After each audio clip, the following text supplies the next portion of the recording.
Today is a very auspicious day, and we all have gathered here to celebrate the 214th foundation day of the Asiatic Society.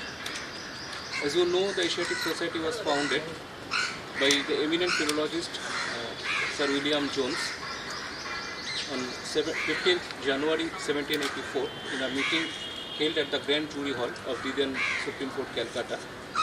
This began the journey of the Asiatic Society 240 years ago and marked the beginning of a new wave in Oriental studies. And today we begin our journey by paying homage to Sir William Jones, the founder president of the Asiatic Society. May I now request Professor Shopon Kumar Pramanik, president of the Asiatic Society, to place wreath at the tomb of Sir William Jones.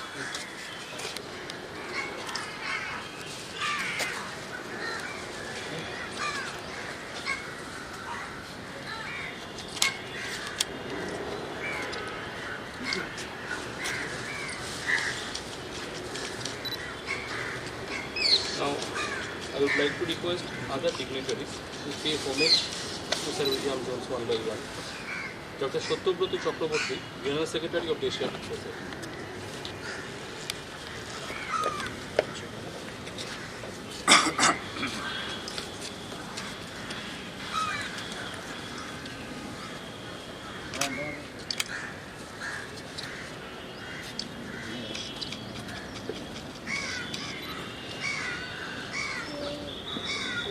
Dr. Sujit Kumar Das, Treasurer of the Asiatic Society.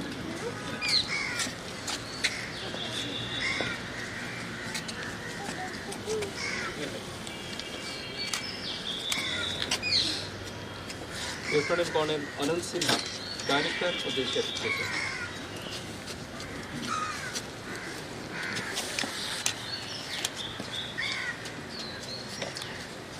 Sri Amit Ghosh, on behalf of Asiatic Society Employees Union.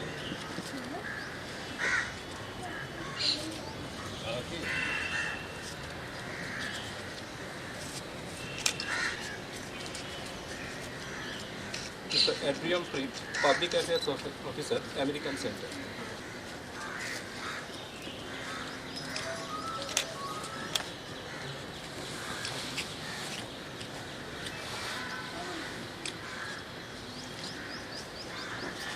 Mr. Nick Lowe, Deputy High Commissioner.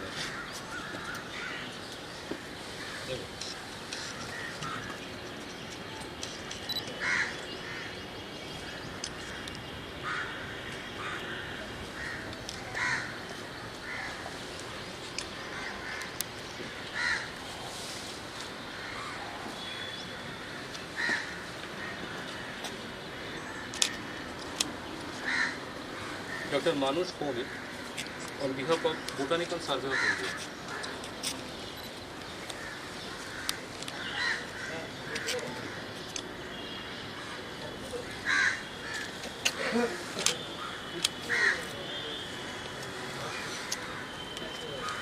Dr. Shayan Bhattacharya, on behalf of Indian Museum.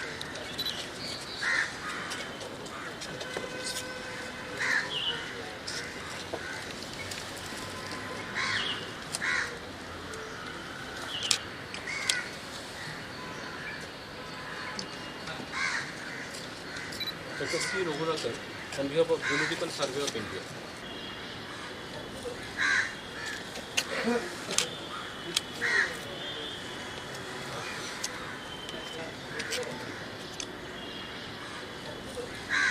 Representative from Sudan Society.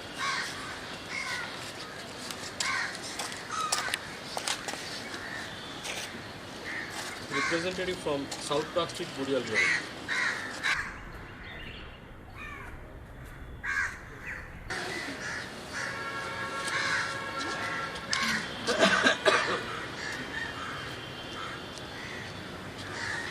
Sri Shopnanil Chatterjee, on behalf of Asiatic Society Credit Cooperative Society.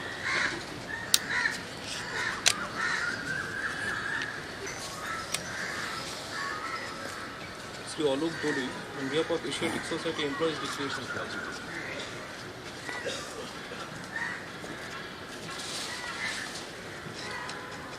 Anybody else?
flag hoisting ceremony, which will be commencing in a few minutes of time at the premises of the Asiatic Society. And thereafter, Professor Chondrima Shah, President, Indian National Science Academy, will deliver today's foundation devotion. Thank you. 11.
Ya betul.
Ladies and gentlemen, once again, a very good morning and welcome to the flag hoisting ceremony on this auspicious occasion of 214th Foundation Day of the Asiatic Society.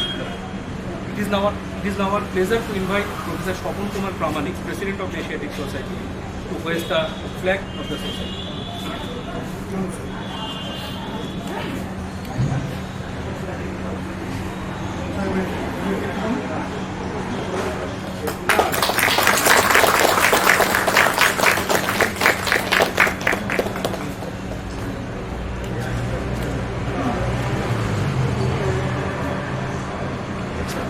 employee will render the theme song of the society, which is self-composed.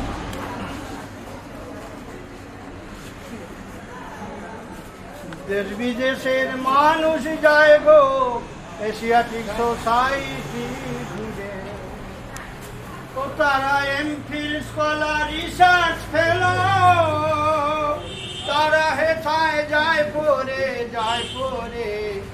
দেশ বিদেশের মানুষ যায় গো Asiatic society ঘুরে। 1784 সন supreme কোর্টের পুনে জাজ sir William Jones, তার মনেরই স্বপন করতে হবে ভারত বুকে এশিয়াটিক সোসাইটি স্থাপন। এটা প্রাচ্য বিদ্যার চর্চা হবে, সবে প্রাচ্য বিদ্যার বার্তা পাবে, কেউ যাবে না ফিরে। দেশ বিদেশের মানুষ যায় গো এশিয়াটিক সোসাইটি ঘুরে। ছিল কলঙ্ক কথা ইউরোপিয়ান বিনা এশিয়াবাসী, এথায় যাবে না ধোকা। তাই কলঙ্ক কালী মোচনের তরে সভ্য হলেন ভারতবাসী, এই সোসাইটির ঘরে তারা গণ্যমান্য রে। ক্রমে 200 বছর পূর্তির বার্তা পেয়ে মোদের প্রধানমন্ত্রী এলেন ধেয়ে, তিনি জাতীয় সংস্থা স্বীকৃতি দিয়ে মোদের করলেন ধন্য রে। দেশ বিদেশের মানুষ যায় গো এশিয়াটিক সোসাইটি ঘুরে, তারা এমফিল স্কলার রিসার্চ পেল, তারা হেথায় যায় পড়ে দেশ বিদেশের মানুষ যায় গো এশিয়াটিক সোসাইটি ঘুরে। সুন্দর Thank you all for being here. And I cordially invite all of you to the Vidyasagar Hall, where the last phase of our foundation day celebration will be commencing in a short period of time. Thank you.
welcome you all on 248th Foundation Day of the Asiatic Society, Kolkata.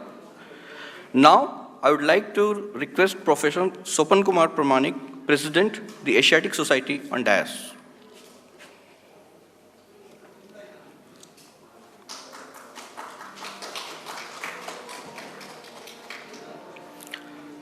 Dr. Satyabrata Chakravarti, Secretary, the Asiatic Society.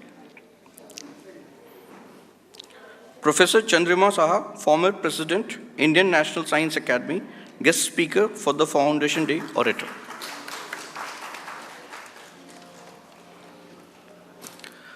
Dr. Sujit Kumar Das, Treasurer, the Asiatic Society.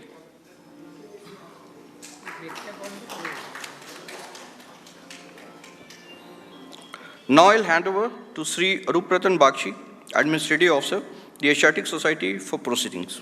Thank you. Thank you, sir. Distinguished guests, respected members, fellow ladies and gentlemen, a very good morning and welcome to the 214th Foundation Day celebration of the Asiatic Society, Kolkata.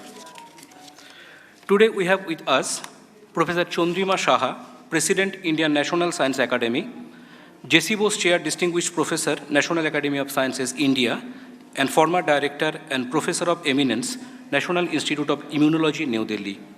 We extend a cordial welcome to Professor Saha on this occasion. To begin the auspicious occasion, may I invite Sri Amit Ghosh to render the invocation.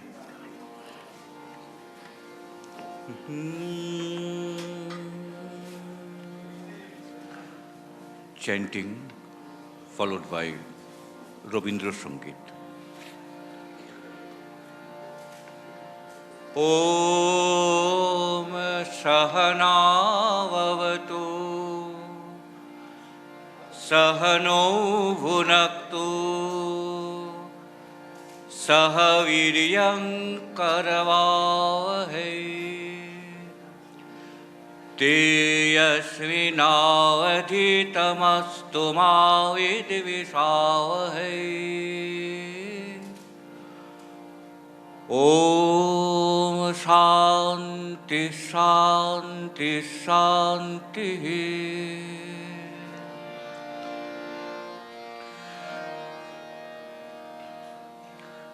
ধনিলো আহ্বানু মধুর গম্ভীর প্রভাত অম্বর মাঝে দিকে দিগন্তরে ভুবন মন্দিরে শান্তি সঙ্গীত বাজে ধনিল রে ধনিল রে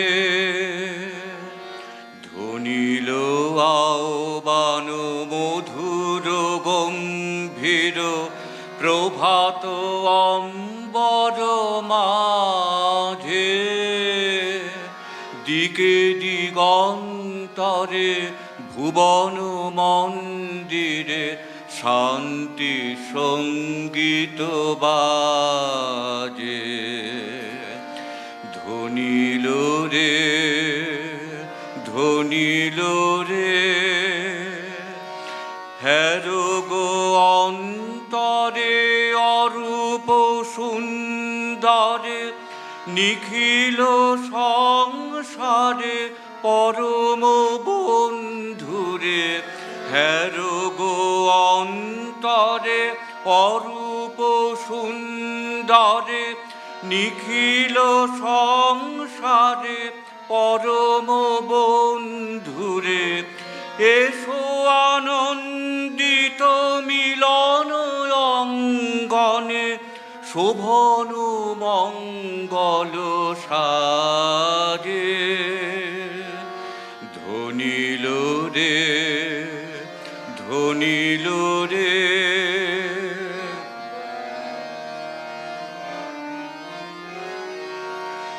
কলুষ কল্মষ বিরোধ বিদ্বেষ হৌক নির্মল হৌক নিঃশেষ চিত্তে হোক যত বিঘ্ন অপগত নিত্য কল্যাণ কাজে শরতরঙ্গিয়া গাও বিহঙ্গম পূর্ব পশ্চিম বন্ধু সঙ্গম শরতরঙ্গিয়া গাও বিহঙ্গম পূর্ব পশ্চিম বন্ধু সঙ্গম মৈত্রী বন্ধন পুণ্য মন্ত্র পবিত্র বিশ্ব সমাজে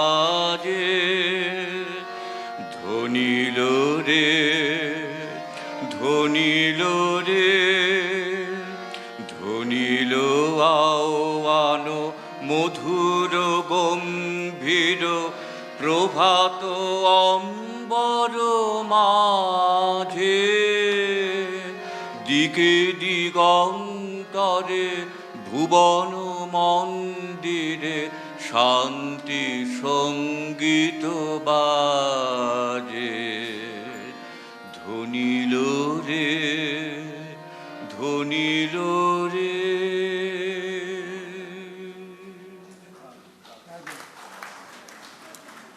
Thank you.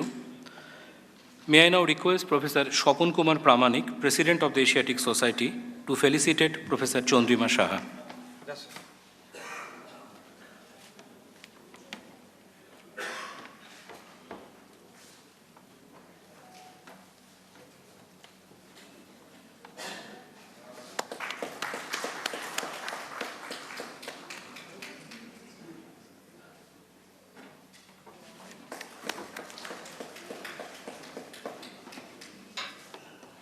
Thank you, sir. Now, I would like to invite Dr. Shottobroto Chakraborty, General Secretary of the Asiatic Society, to deliver the welcome address. Respected President, Professor Sopon Kumar Pramanik, respected Professor Chandrima Saha, today's Foundation Day orator, my colleague, Dr. Sujit Kumar Das, who is the Treasurer of the Asiatic Society, distinguished guests, dignitaries, members of the Council, members, staff members of the Society, media friends, ladies and gentlemen. Very, very good morning and a Happy New Year 2023 to you all. I feel extremely privileged having had the opportunity of welcoming you all on this historic occasion of stepping into the 240th Foundation Day of the Asiatic Society, traversing an uninterrupted journey since 1784 with accumulated and long-sustained academic tradition worth the record in case of any premier heritage institution of the world. We are meeting at the Vidyasagar Hall, another hereditary linkage with our intellectual sojourn of the 19th century in all its strides. Our society, a national pride on its own strength and merit, has already acclaimed its recognition as a center of cultivation of classical knowledge engaged in the broad fields of history, science, and art, primarily embedded in man-nature interface. This is how the founder of this institution of national importance, Sir William Jones, formulated his academic agenda during the inauguration of the Society on 15th January 1784 and subsequently carried forward the same mandate along with his able associates and later on continued this great legacy by their Indian counterparts down to the present inheritors. The continuity of this aim has been to look for the roots of excellence of Asian civilization and culture in general, and Indian civilization and culture in particular. The precious treasures of that learning and research have been well documented so far. To borrow a term from Umberto Eco, primarily by vegetative means, and now gradually adopting the mineral means in phases to reach out to a wider global academia.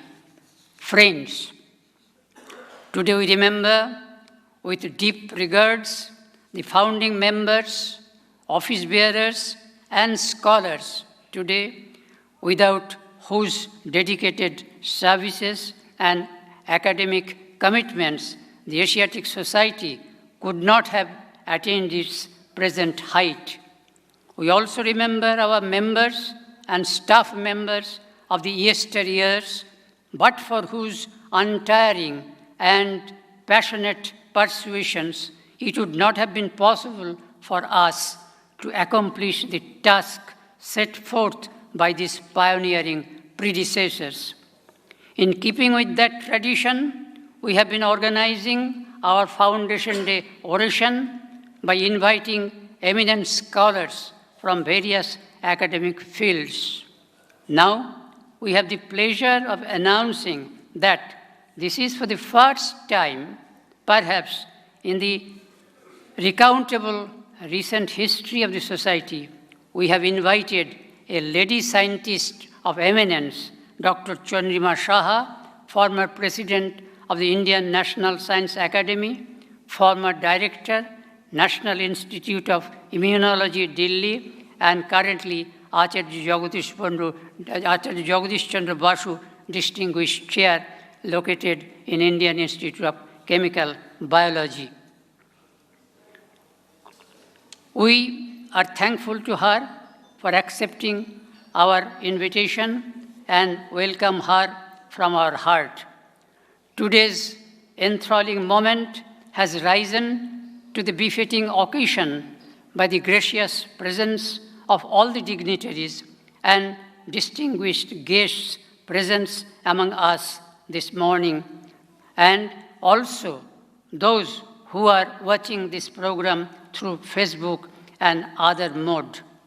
I'll conclude my welcome address by reiterating our collective pledge to move forward and hope to perform to your expectation. Welcome you once again. Thank you. Thank you very, very much.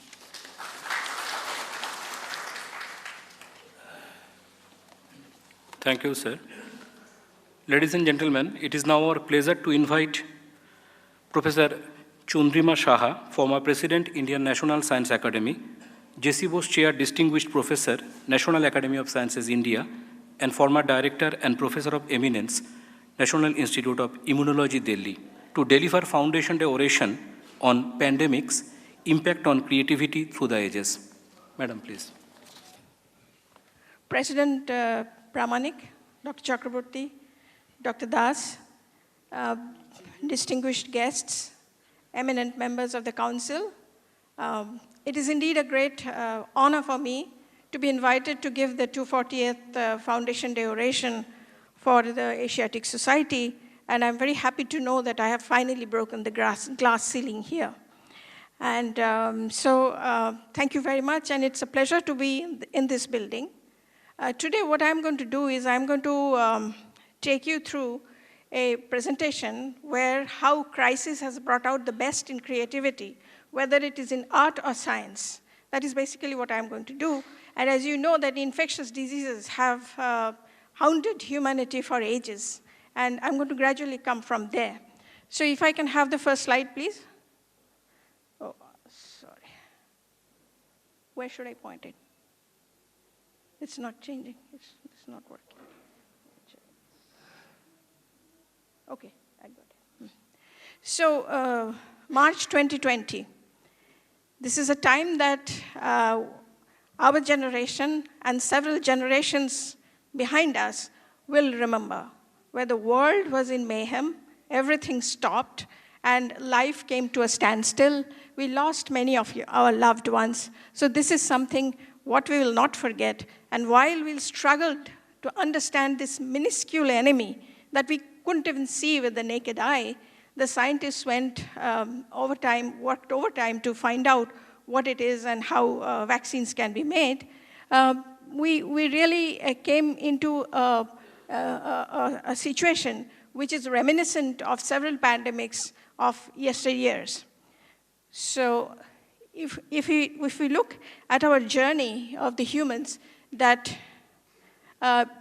when a group of apes actually evolved into the genus Homo, which is there were several subspecies of Homo habilis, Homo rudolfensis, etc., and coming up to Homo sapiens, and that is the only human species that is existing in the world today. So it's only Homo sapiens and none of the others exist. So humans evolved about 6 million years ago, and microbes evolved about 3.5 billion years ago. So whatever organism appeared on Earth, the microbes invaded those organisms, including the humans. So if you look at this particular map, that when humans came out of their place of origin, the sub-Saharan Africa, and migrated all over the world in all possible and impossible places, they carried with them the germs. So the germs evolved, and they either came to a newer form, or they disappeared altogether. So that is how initially the diseases spread all over the world. So if you look at this cave painting here from the Satkunda caves of Bhopal, can it be focused a little bit? Here you see primarily humans started as hunter-gatherers. So when they were hunter-gatherers, they were staying in small families, and whatever diseases were spreading, they spread within small groups.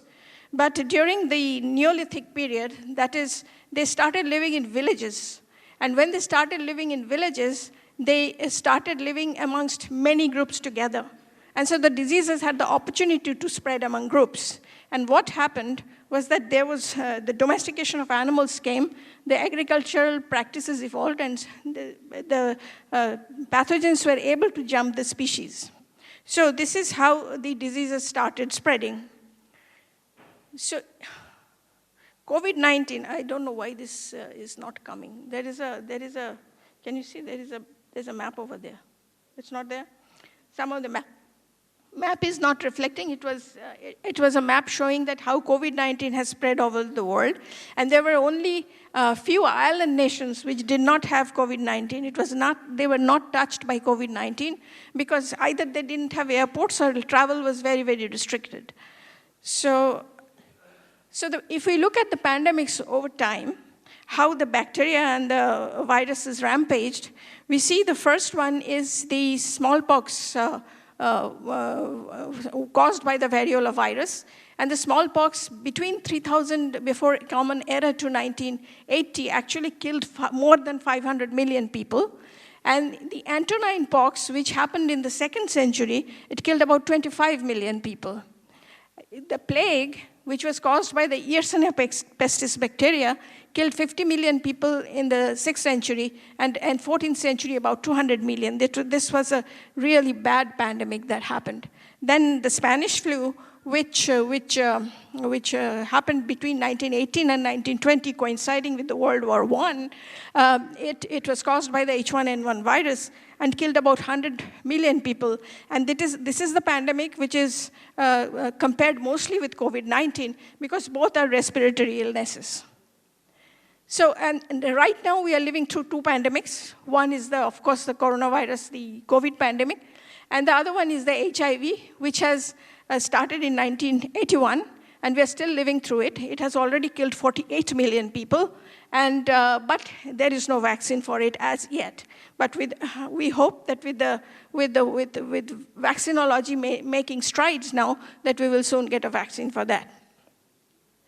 So the smallpox was the feared enemy.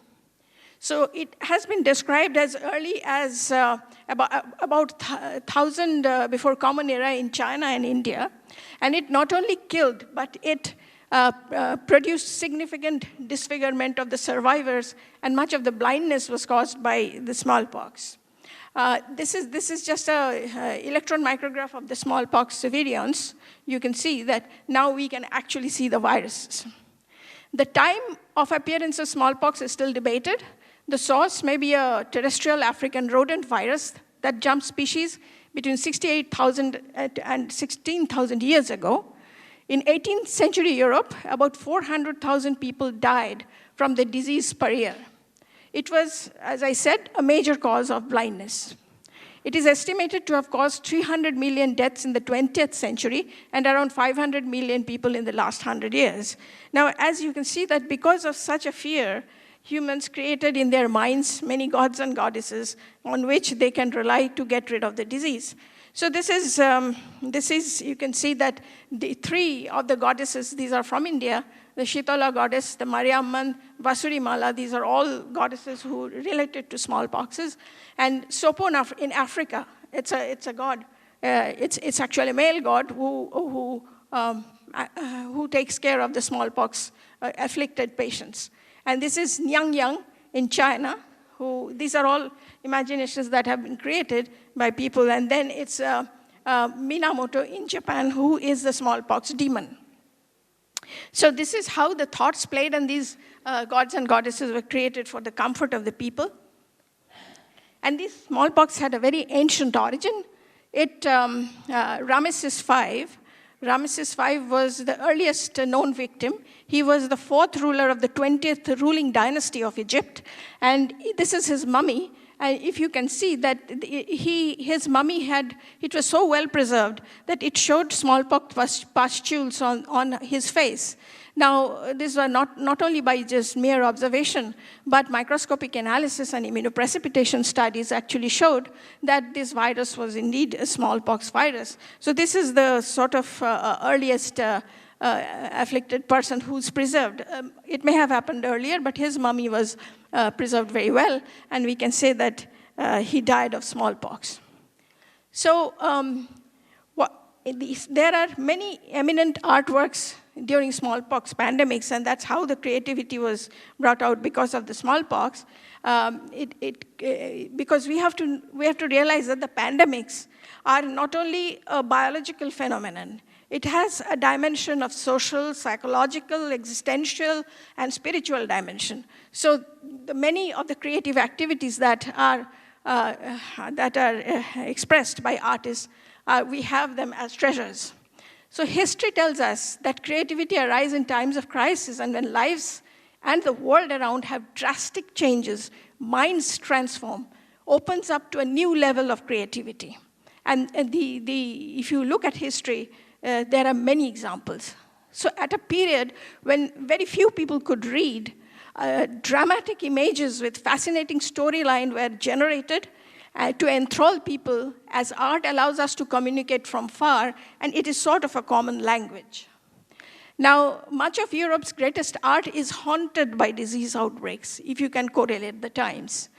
Painters create these great works of art that connects ideas and information to people. And some of the paintings, if you see, some of the artworks that you see, you can almost hear the artist whispering in your ears the pain or the joy that he or she experienced. So if you look at this painting, I'm not sure if you can see from the back, this is God and this is Saint Sebastian. Sebastian represents the humanity, and he is asking for forgiveness to God for the pandemic that is going on. And this painting actually shows that Sebastian is pierced with arrows. Means the arrows are actually metaphors for diseases. And so he's asking forgiveness of God because diseases were thought to be a result of sins of humans. So if you see this exquisite engraving, which is from the 16th, I think it's around 16th century, that it is showing that during the first smallpox outbreak, the angel of death is actually trying to open the door of a house to take the victim away.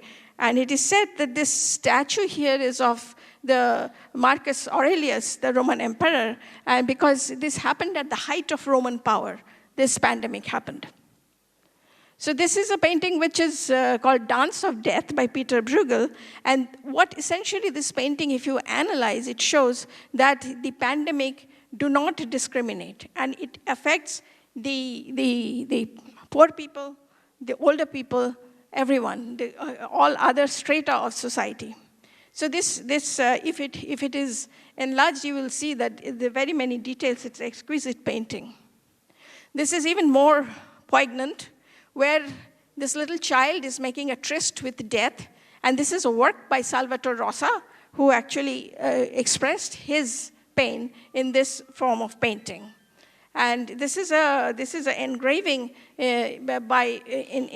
of Paris, plague in Paris, and this is in the 15th century. And this people were dying like ninepins on the streets. So the interesting thing is that the mindset of the artist also changes, because what you see in this particular painting is that the angels are throwing arrows at a mass of humanity as they have sinned. But later on, the connotation changed, and artists were looking more at sympathetically people dealing with the patients rather than actually hurling arrows at them. So this is a kind of progress that happened with the paintings. So smallpox has also been used as a tool of war, because there were three civilizations: the Aztecs, the Inca, and the Maya in the Mexican region. And smallpox devastated the Aztecs and helped Spain to conquer the American civilization about 500 years ago. So the strategies of war, the armory, the soldiers did not matter. It mattered that the smallpox entered the mainland when the Cortes traveled from the Gulf of Mexico to inland.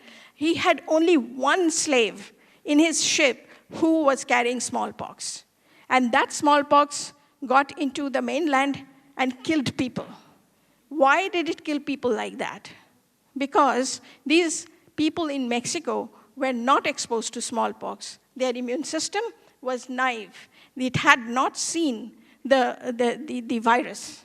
And by the time it could gathered itself together and make an immune response against this virus, the people died. And it was very easy for the Spaniards to conquer the mainland. And that is the same thing that happened to America's, most of the native North American populations, and the Inca and the Mayan populations. They died with smallpox and they were conquered.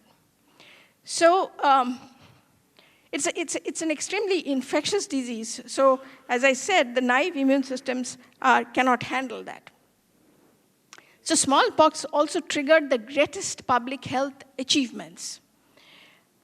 One is variolation. I'm sure some of you are familiar with the term variolation, which meant that injecting material from the smallpox pustules into humans so that they develop a kind of disease, low-grade disease, and they become immune. But it was very dangerous because sometimes the disease blew up, people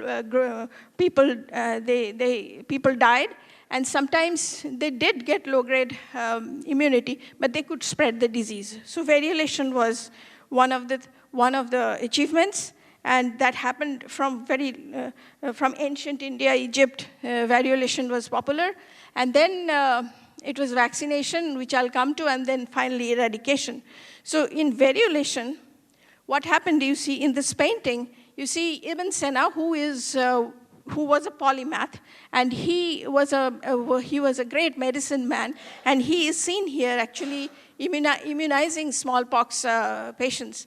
And Lady Montagu, who was the wife of the British ambassador to Istanbul in 1721, actually saw this method being carried over there. She got her own son immunized and got her daughter immunized, and she recommended that this variolation should be practiced in Europe. And that is how variolation came to Europe. And so next, it was followed by vaccination. So one question I thought you may be interested in is that did variolation exist in India? For India, the accounts of the 18th century show that it existed, because this is a publication of the Journal of the Royal Society of Medicine, where this is published in 1768, and it shows that variolation was practiced in India, and particularly so in Bengal. So this is a publication showing that in Bengal this was widely practiced. So the variolation, as I said, was dangerous. So the thoughts came in, and Edward Jenner, many of you would be familiar with his name, he made a great contribution to humanity, and his work saved millions and millions and millions of people, but his first paper got rejected. So Jenner asked some questions like, since variolation was potentially dangerous, is it possible to develop another method? He asked, why were people handling cows immune to smallpox? Does it have something to do with cowpox? Is it possible to prove experimentally that cowpox gives protection against smallpox? So he asked these questions, and what he did was he injected the cowpox virus material into the arm of this little boy whose name was James Phipps. And he again injected him after 1.5 months, and then came back and challenged him with the virus, actually human virus recovered from the human smallpox victims. And then Phipps did not get the disease. So this was his idea of having vaccination, and that is how vaccination originated. But his paper got rejected from the Royal Society, and so he published a booklet, which I showed in the earlier slide. This, you can't see this properly, but this is a treatise on cowpox. So these are his drawings. These are Edward Jenner's drawings on his work. So it was another 44 years before the UK government provided free vaccination, and a further century passed before Jenner's solution was taken up worldwide. So Jenner's vaccine finally reached India in 1802. He sent a vaccine earlier, but the ship sank, so the vaccine never came to India. Then finally it came via land from Vienna, Constantinople, and Baghdad to Bombay, but its spread was slow in the first half of the 19th century. So 3 queens from Mysore were chosen by the British to spread the positive message of vaccination by then British government. And this is a very famous painting, which is one of the most important paintings in the Indian history of medicine, because it shows 3 Indian queens, the elder queen and the younger queen. The elder queen has a smallpox scar here, and this is a younger queen who's pointing towards the site of vaccination. And this was circulated all over, and to inspire people that the royalty is also getting vaccinated, so get yourself vaccinated. So this actually is also a record of progress from non-vaccinated person to a vaccinated person. So now vaccines, so the smallpox vaccine reached all over the world eventually, and this is a 1931 map which shows how much the smallpox actually spread.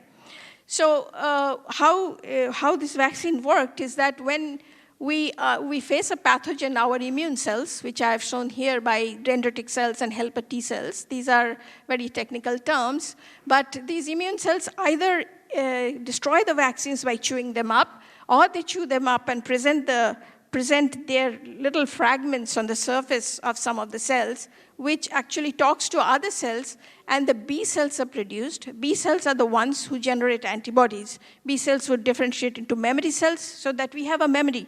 We have a memory that I have been infected with the other some kind of a disease, and when we get infected with the disease, our memory cells come in and protects us.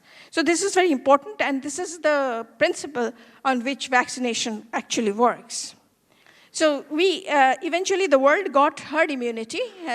Most of the people were vaccinated and they were immune. So the infected persons could not spread the diseases. And so it happened, if you are not vaccinated, then you can get the disease very easily. So herd immunity happened in case of the smallpox. And the most of it was that there was surveillance, identification and reporting of smallpox cases. There was a reward system for reporting cases. And containment in villages happened because of this reward system. Because the little boys in Bangladesh were actually offered 10 rupees to report a case. So from the interior of the villages. And when they reported, they were rewarded. And the people of that village was either contained or vaccinated. So that is how vaccination and smallpox became eradicated. And this is the only infectious disease that we have been able to eradicate from the world. So there are 2 designated places which has 2 vials of smallpox because it's not there on Earth.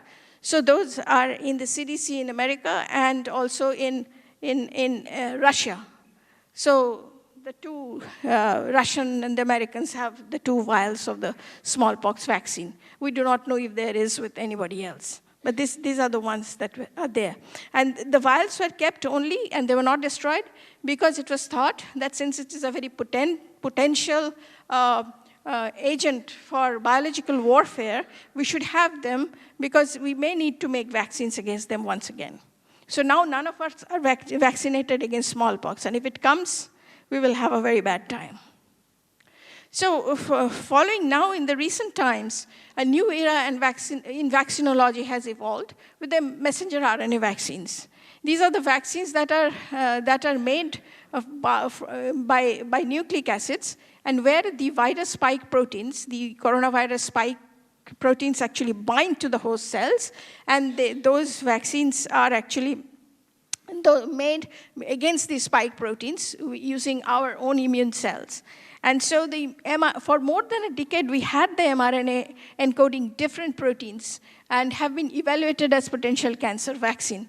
But it is this particular pandemic that gave the stimulus for the messenger RNA vaccines to come to the fore. And it was used, and it was a success for the SARS-CoV-2. Now we are collecting the long-term safety and efficacy data in millions of people. There are issues, but I'm sure the modified messenger RNA vaccines will solve that problem. And whether within the next several decades, it is possible that we have treatments for hemophilia, for sickle cell anemia, and other rare diseases. We will likely have vaccines against numerous infectious pathogens. So the plague, which came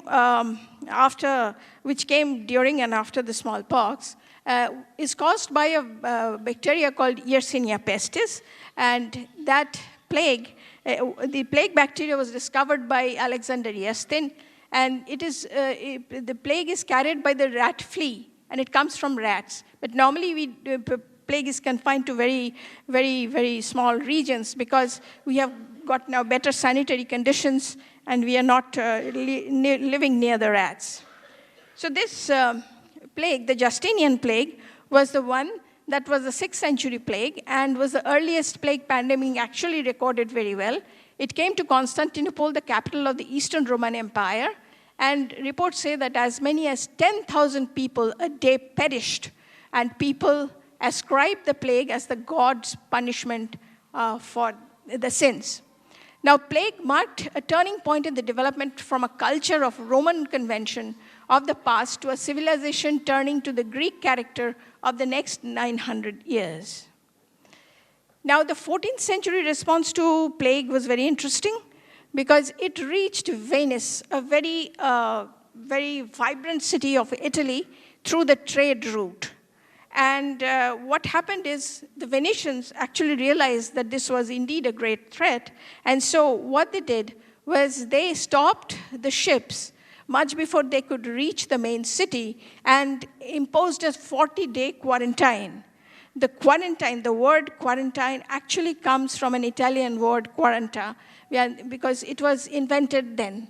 So this is what the Venetians did, and they did, but they have not forgotten, because you can't forget, because the church of St. Roche in Venice, if you go into a building next to the church, you see the paintings, the great paintings on two sides of the staircase, and they depict the horror of plague that happened. So the Venice has not forgotten the plague. And what they did at that time was they made many innovations. They had a concept of lazaretto, which was a hospital on the water, because Venice, as you know, is in water. So they had this lazaretto, or these hospitals where the patients were brought at night by the ships. They also had quarantine, as I said. They had a protective clothing, and these clothes were disinfected by vinegar at that time, 14th century, 14th and 15th century. So restricted movement was imposed, travel ban for people coming from infected areas and checking their health before release. Interviews of sailors who came in, where they were only allowed after interrogation. Quarantine of goods coming from outside, can remember it from the COVID-19 days. And officers employed for registering sick and the dead. So the Venetians were actually really very, very quick in responding to this. They had another thing, the plague doctor. I don't know if you have seen this picture. The plague doctor is someone who treats the plague victims and keeps records in these diaries.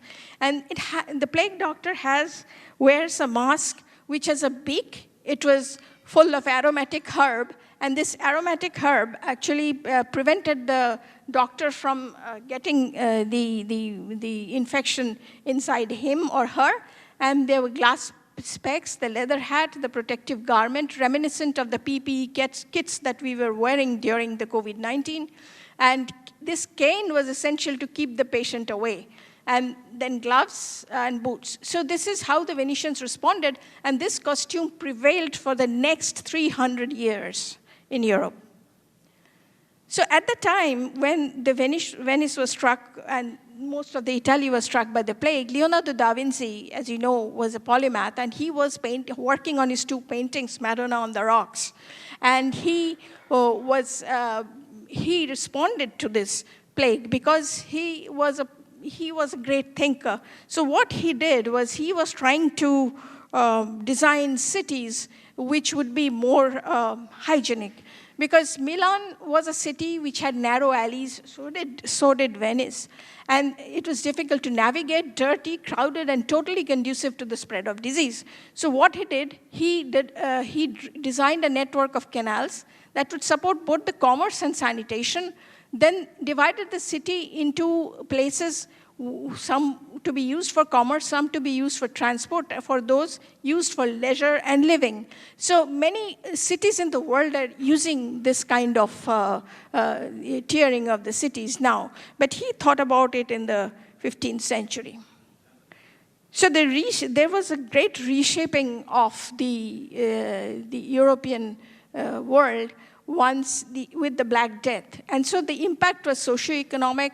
Medical knowledge and practice improved, religious beliefs changed, persecution and migration was also something that became less. Women's rights were given importance. Art and architecture the connotation changed in art and architecture. Agricultural and animal husbandry practices were much improved. So Europe had a sea change, and it is said that the Renaissance, which is the transition from the Middle Ages to modernity, covering 15th and 16th century, happened because of this push given by the Black Death. So plague did come to India, and in 1897, it created havoc. So this is just a plague hospital in the Bombay Presidency. And Hafkin, I'm sure many of you are familiar with his name. Hafkin was a Ukrainian microbiologist who saved many with his vaccine against plague, which he developed in a small laboratory in Parel in Bombay. And he was able to conduct a few experiments with prison inmates and volunteers and demonstrated that he could reduce the plague's mortality by 97%, which was quite an achievement. So this was the first plague vaccine, and it is estimated that 26 million doses of his anti-plague vaccine were sent out between 1897 and 1925, reducing the plague mortality by 50 to 85%.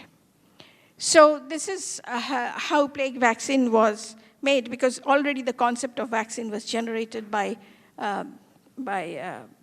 Jenner. So the H1N1 virus, which I alluded to in the Spanish flu is a wrong name, because Spanish flu it's called Spanish flu because Spain first reported it. America wanted to hide it. Europe wanted to hide it. So because it originated in Kansas, in the United States, but they did not report it. Spain reported first, so it's called Spanish flu, but it didn't start in Spain. So it coincided with the World War I. A world already devastated by war had this disease coming in, and soldiers were dying by hordes. And it is said that Spanish flu was one of the reasons why World War I actually stopped. So it came in waves, like we have experienced waves of COVID-19. So Spanish flu came as wave. In 1918 to 1919, you can see first wave was not that severe, second wave was very severe, third wave was less severe. They wore masks, but the masks were made of gauze.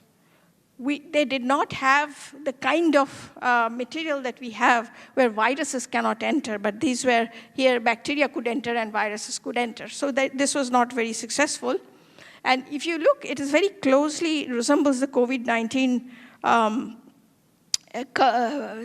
peaks that we have. This is the third peak in the United States, which was most dangerous. And if you see the orange peak here is the Delhi. The second peak in Delhi was and in India, some places in India, was very severe. So this was the Spanish flu. Now, what is interesting is that the Spanish flu virus, we don't know why it was so virulent, because Spanish flu killed many. And the Spanish flu killed 72 people out of 80 people. This is just an example of a village called Breivik Mission in Alaska. Why I'm referring to this is that this is the place where the bodies that were buried were preserved in permafrost. And because these bodies were preserved, John Hultin, the scientist who in his PhD days went to Breivik Mission, recovered some material from the pulp of the tooth of the victims, and came to and tried to isolate the virus. But he couldn't in 1951. This is when he was doing his PhD, because molecular biology tools were not developed then. So his first attempt failed, but in the second attempt in 1997, when he was 72 years old, he went back again.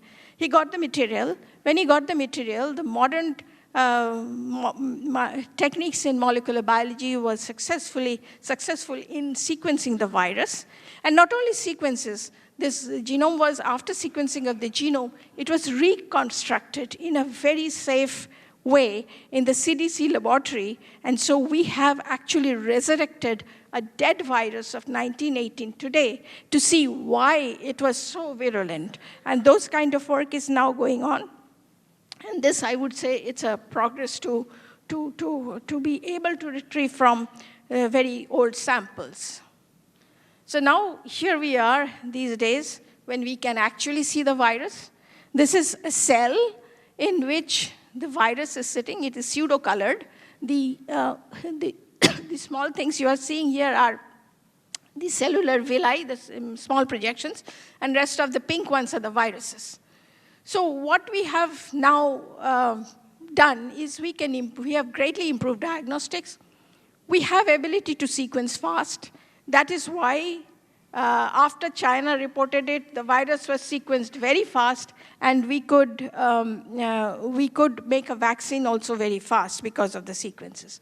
Then it is possible to analyze data using artificial intelligence, generate vaccines in very short time, improve breathing aids, fast-paced science publications, and digital alternatives for art. are the two also, I would call them very good achievements, because the publications are now open access, most of the COVID publications.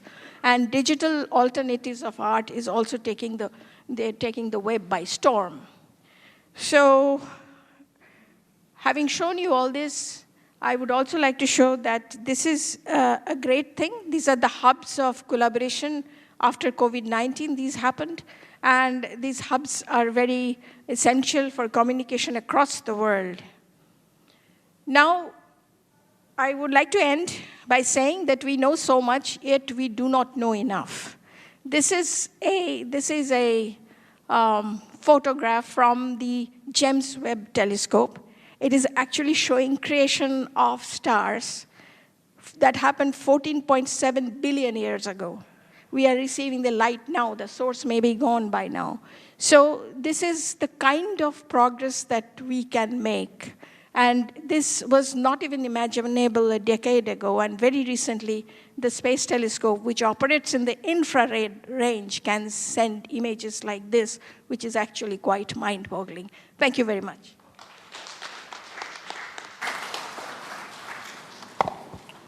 Thank you, Madam, for your valuable oration. May I now invite Professor Sopan Kumar Pramanik, President of the Asiatic Society, to release a few publications of the Asiatic Society. These publications are book entitled The Rigveda Samhita, Vashanti Bhashya, Volume 3, translated into English by Bosant Kumar Ganguly.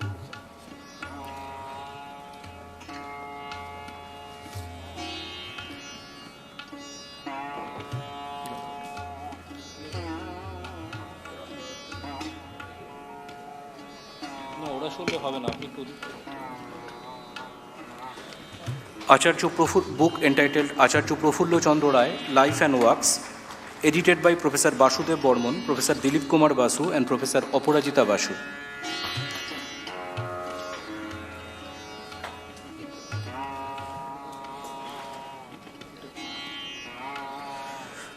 First, the book entitled The Rigveda Samhita, Vashanti Bhashya, Volume 3, translated into English by Bosant Kumar Ganguly.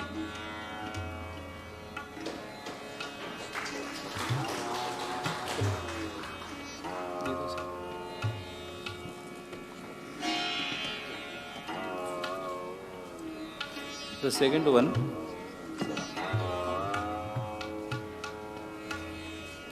book entitled Acharya Prafullo Chandra Ray, Life and Works, edited by Professor Basudev Bormon, Professor Dilip Kumar Basu, and Professor Aparajita Basu.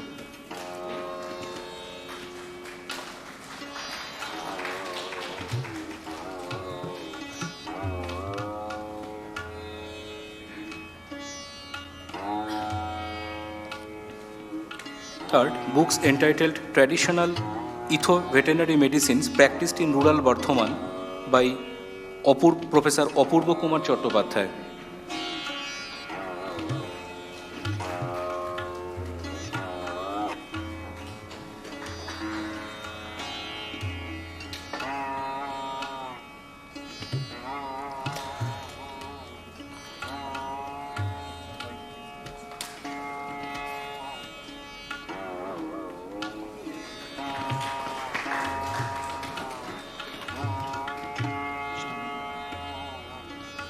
Fourth, When Was India a Nation?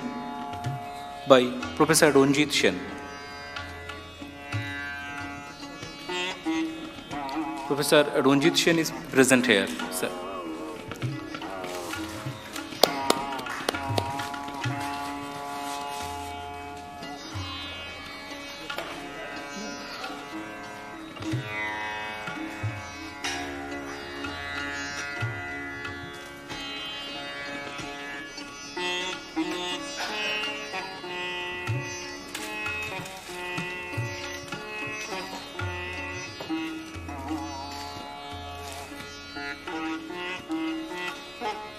Fifth, books entitled Global Concept of Cultural Heritage Management and Its Significance Across the Ethnic Groups, edited by Professor Ranjana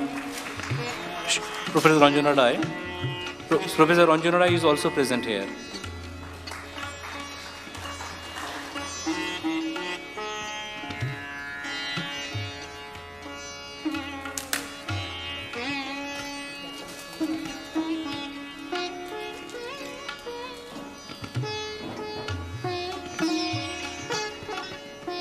The sixth one, books entitled Novel Research Works Undertaken in the Last Century at School of Tropical Medicines, edited by Professor Dr. Krishnanshu Roy.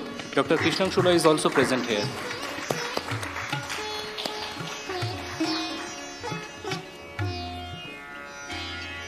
And the last one, Journal of the Asiatic Society. This is the fourth issue of volume 64.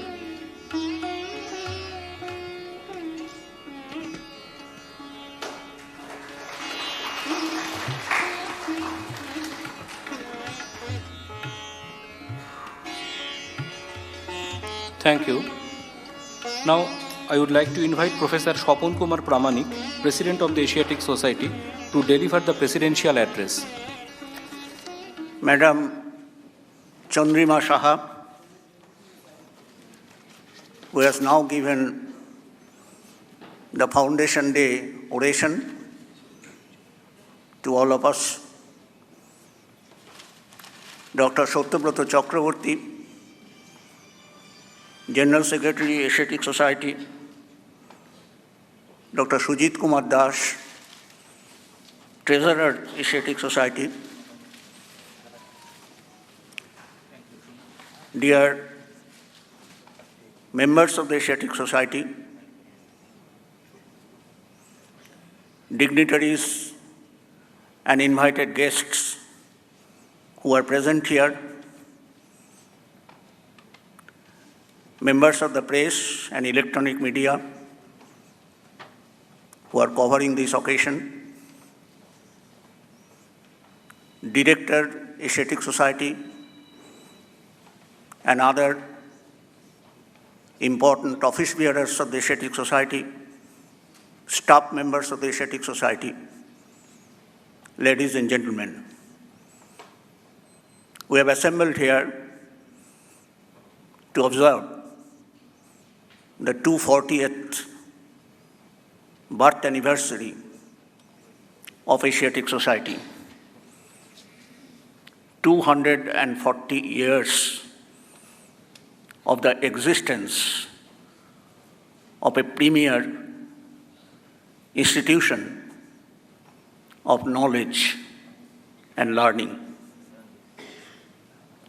When Sir William Jones founded this institution of Oriental research 240 years ago, in 1784 to be precise, he had in his mind the whole compass of knowledge which he wanted to produce, create through this institution. In fact, even before he embarked on India, while he was on board the ship, he visualized his vision of what is needed to be done, which he elaborated through communications. 10 such communications are available to us, where he has clearly identified what is needed to be done. And these communications are there in printed form and have been published by Asiatic Society, along with many other such writings of Sir William Jones, who has been the founder of Asiatic Society. In fact, he summarized the whole vision in his proverbial statement that Asiatic Society should engage itself with whatever is produced by nature and created by man. whatever is produced by nature and whatever is created by man. The whole compass of knowledge, creation, enrichment of the human heritage which needs to be done by this institution.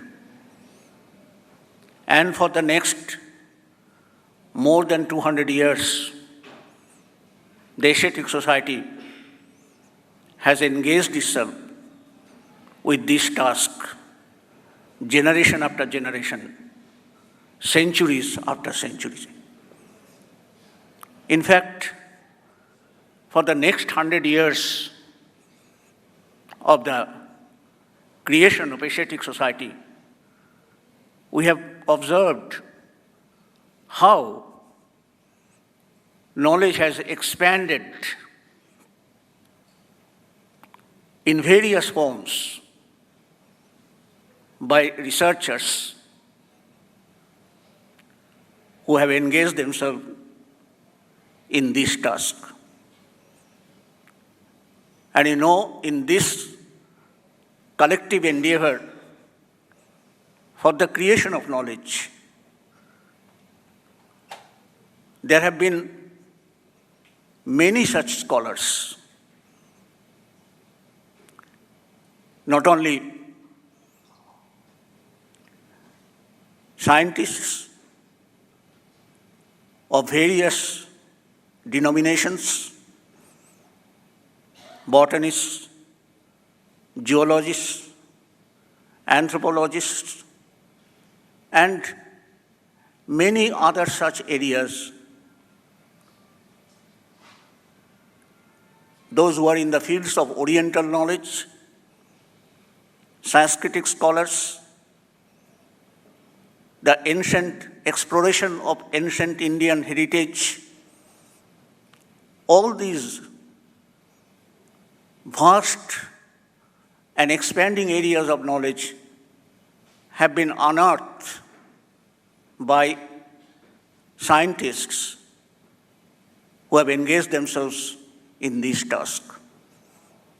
As a result, we have in our depository a vast collection of such results for the creation of knowledge. The Asiatic Society has a library encompassing more than 150 lakhs of books, some of which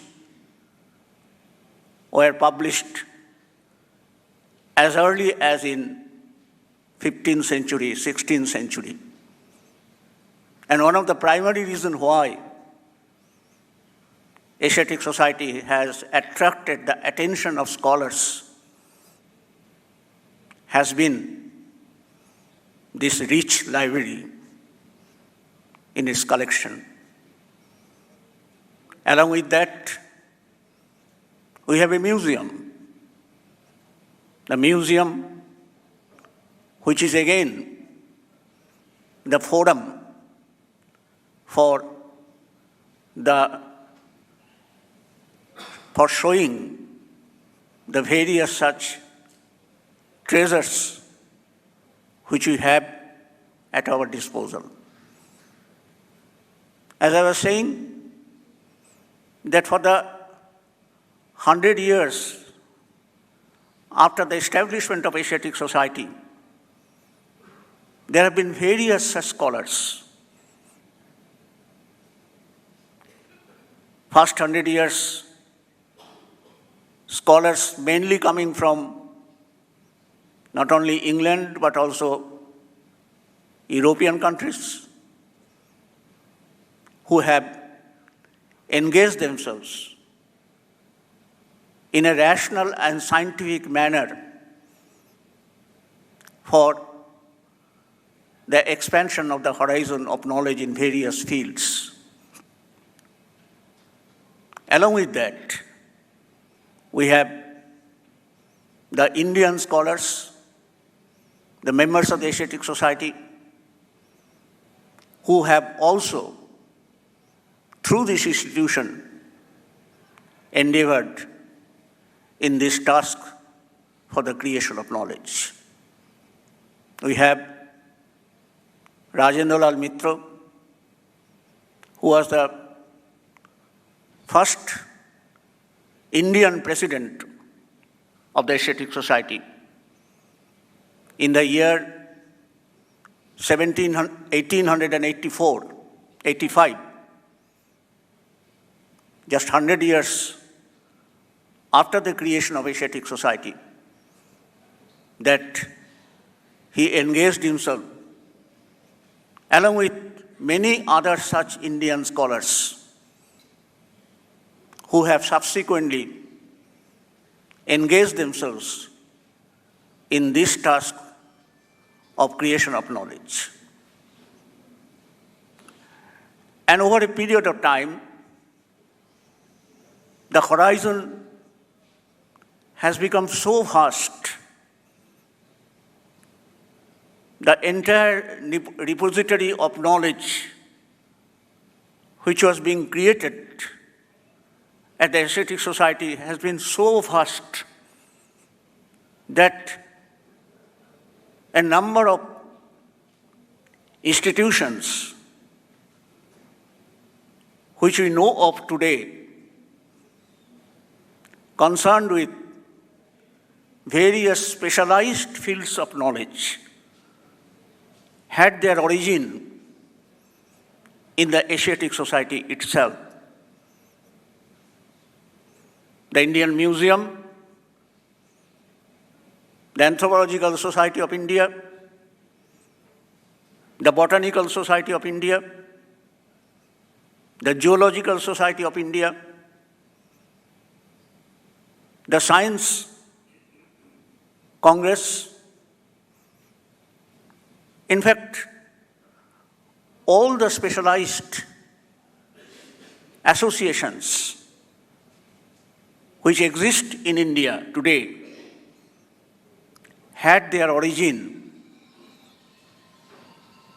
in this Asiatic Society. So that has been the task of Asiatic Society. And whatever has been created by Asiatic Society through this endeavor of knowing mankind, of knowing nature, has been preserved through publications. The Asiatic Society has a very rich history of publications. From the very start, Sir William Jones amplified the notion, which is very famous today, that you publish or you perish. So whatever knowledge has been created through centuries have been published by the Asiatic Society, and we are proud of the rich publication section which we have at our disposal. Just now, you had a glimpse of such rich publications. We have inaugurated 5 or 6 such publications today itself. And we do it from time to time. This provides a forum for the members of the Asiatic Society for codifying their endeavors of research, their endeavors of knowing and understanding the various areas of creativity of human beings. So friends, That has been the task of Asiatic Society for the past. If this was the task of Asiatic Society in the past, what is it doing now? What is its relevance now? Since all such specialized institutions have been created, like Geological Society, Botanical Society, Anthropological Society, Science Congress,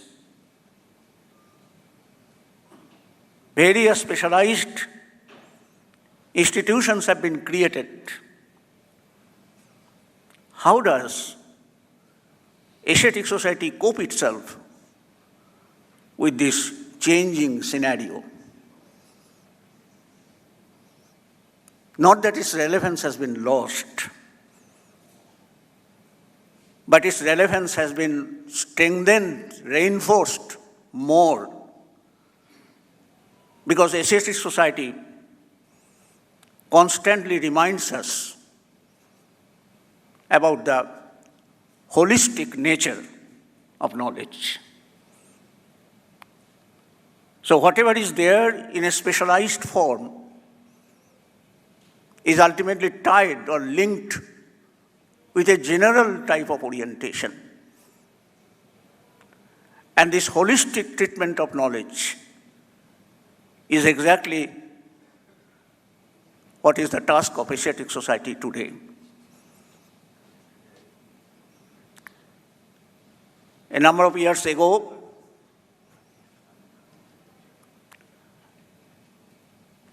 a committee was formed by the Asiatic Society Council to acquaint itself with the nature of reorientation of Asiatic Society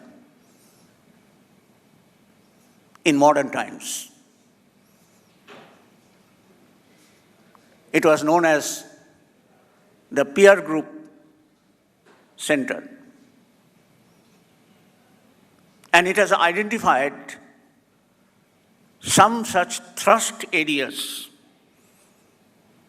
which need to be engaged with in the future functioning of Asiatic Society. These are the thrust areas to which we are dedicating ourselves in modern times. For example, in the field of science, there are the various institutions, universities, research centers, which have engaged themselves in scientific research and endeavor of various denominations, various types. What do we do here in Asiatic Society in that area? We do not have any laboratory field of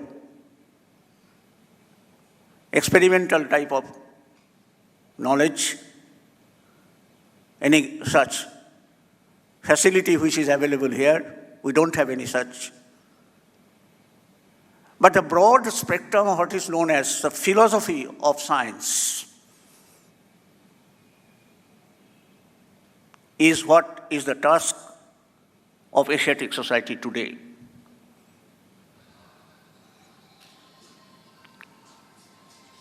And all these things Asiatic Society does in a rational and scientific manner, not indulging in mythical, mythological, or metaphysical types of orientations. It's a rational endeavor to understand to explain, to analyze things in their proper perspective. And similar such orientation applies in such specified areas of knowledge. And that is why Asiatic Society includes among its membership not a specialized category of people, but any such person having interest in the broad fields of different kinds of knowledge.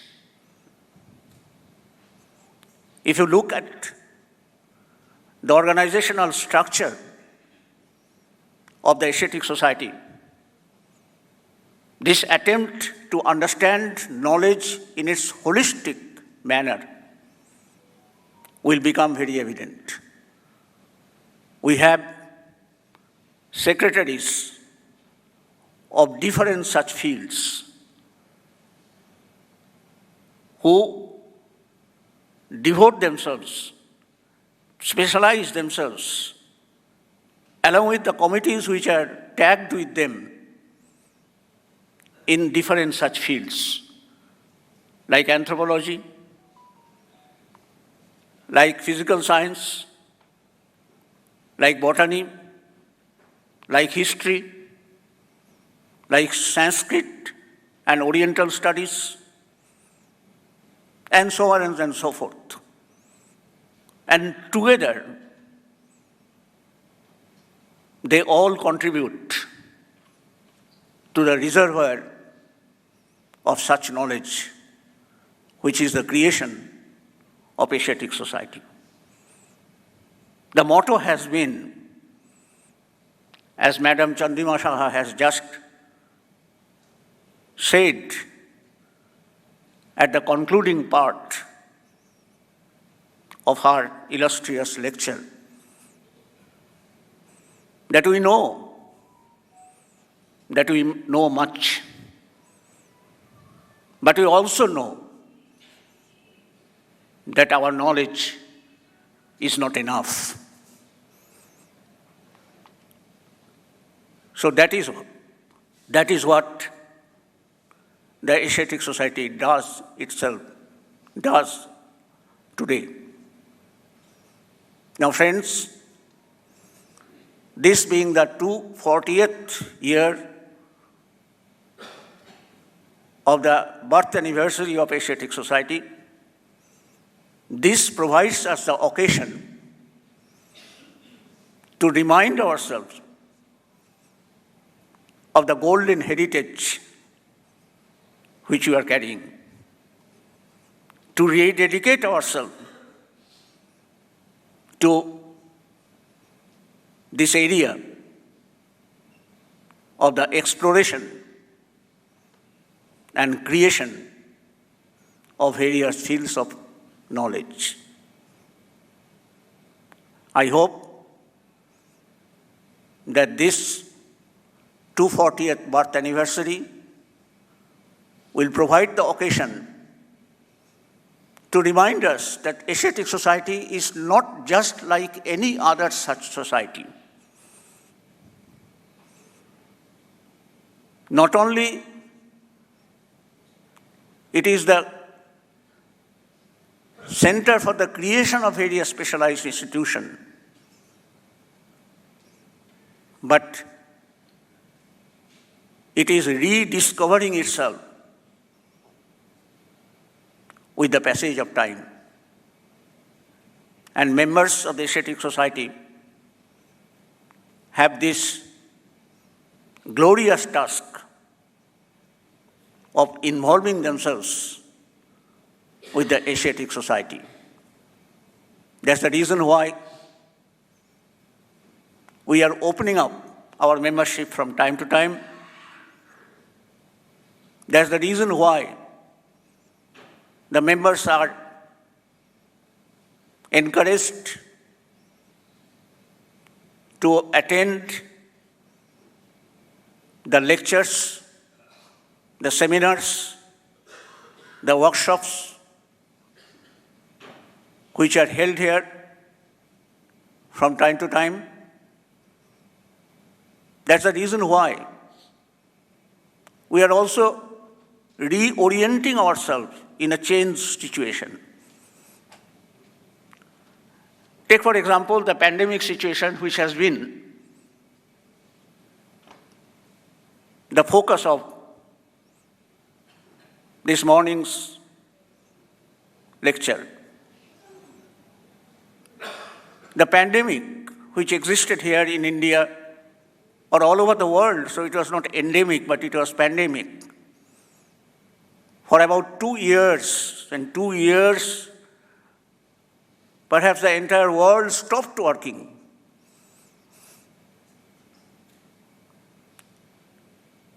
And confined itself indoor. We have lost lakhs and lakhs of people. Asiatic society has lost many of its valuable members. But the pandemic has also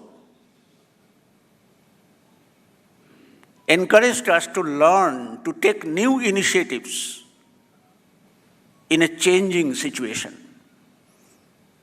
You all remember that maybe for the first 3-4 months of the onset of the pandemic, we were at a loss to chart the future path of our functioning, working. But then, after 3 or 4 months, say about the middle of the 2020, around the middle of 2020, we learned effectively how to operate in such a changed situation. And by now, we are all familiarized with how to function if there is the continued resurgence of such a pandemic situation. This is how the Asiatic Society functions and is coping with the changed situation every time. I congratulate all the members of the Asiatic Society on this occasion, and I should give a very humble reminder to them all that let us center our creative endeavors through this institution of learning. Thank you very much.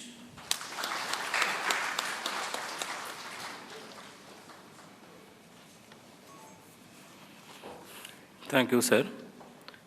It's time to thank all dignitaries, members, scholars, employees, and all the research persons who made this occasion a great success. I now invite Dr. Sujit Kumar Das, Treasurer of the Asiatic Society, to deliver the formal vote of thanks.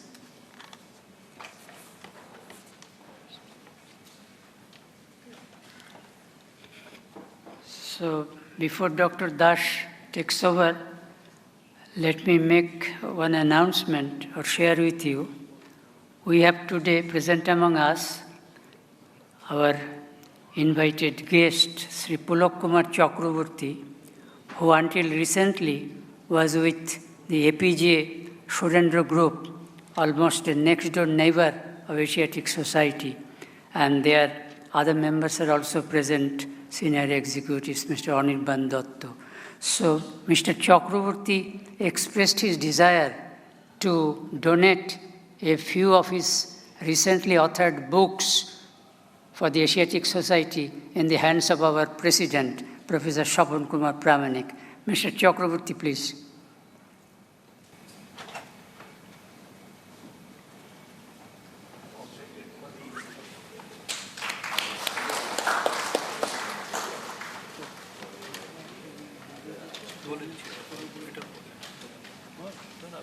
No, no.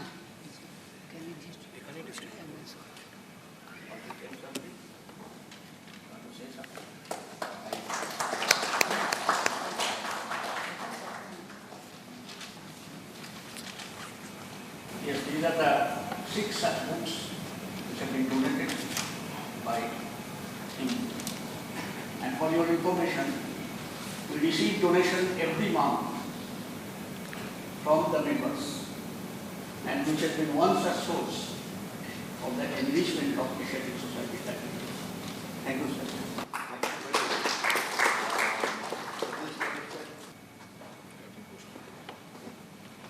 Respected President, General Secretary, Madam Chandrima Saha, and everyone for the Asiatic Society's members, this opens a new era of my life for having been able to hand over these books to the Honorable President for the library. I thank the librarian and others and distinguished ladies and gentlemen present here.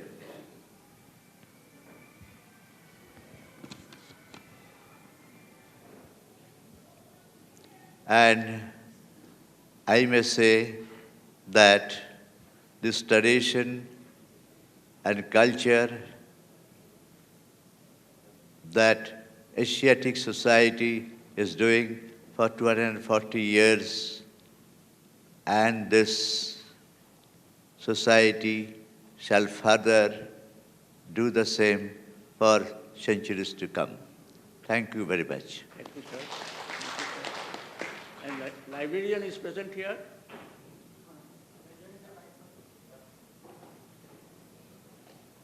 So this will be transferred to the librarian.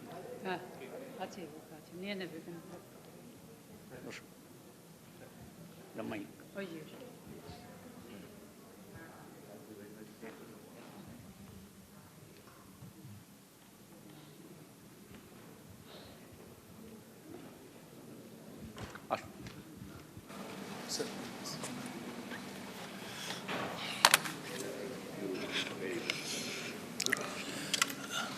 Respected President, Professor Sopan Kumar Pramanik,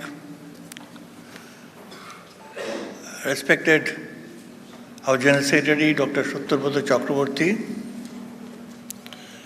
Professor Chandrima Saha, today's Foundation Day orator present in the dais,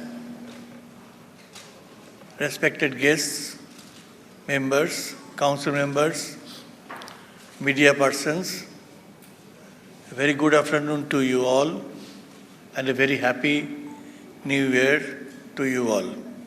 Today we are right now at the close of the ceremony, and I am on behalf of the Asiatic Society express thanks to you all for being with us in this 240th Foundation Day ceremony here. Today we started our program at the South Park Street Cemetery by offering floral tribute to the tomb of Sir William Jones. I express our thanks to the South Park Street South Cemetery Authority for providing such a situation so that we can do it, perform it perfectly. I express my thanks to the ambassadors who present there to tribute their to present their floral tribute. I express our thanks to the institutes who were present there at the time of the first present their tribute to the tomb of Sir William Jones. I express my thanks to Professor Chandrima Saha, President, Indian National Science Academy, J.C. Bose Chair, Distinguished Professor, National Academy of Science, India, former Director and Professor of Eminence, National Institutes of Immunology, New Delhi, for delivering Foundation Day oration on the pandemic's impact on creativity through the ages. We must thank her on behalf of all of you for the way she presented the issue, right from the smallpox through plague to the present coronavirus, and the way we combat it, and the vaccination and the information procedure. Elaborately she presented before you. A big hand to Professor Chandrima Shah. Thank you very much, madam. It was a beautiful presentation. We learned a lot from your lecture. I must thanks to the media person present here for covering the occasion. I must say thanks to the employees present here for performing the program in a beautiful way so that it is a successful one. I must say thanks to our director, Lieutenant Colonel Anand Sinha, for being with us, for doing everything required for this program. I express my thanks to our administrative officer, Arupratan Bakchi. I express my thanks to the Amit Babu, our Employees Union Secretary, and our engineer for performing his duties. And finally, I express my thanks to you all for being with us so long in this occasion, in the 240th Foundation Day ceremony with us. Thank you very much.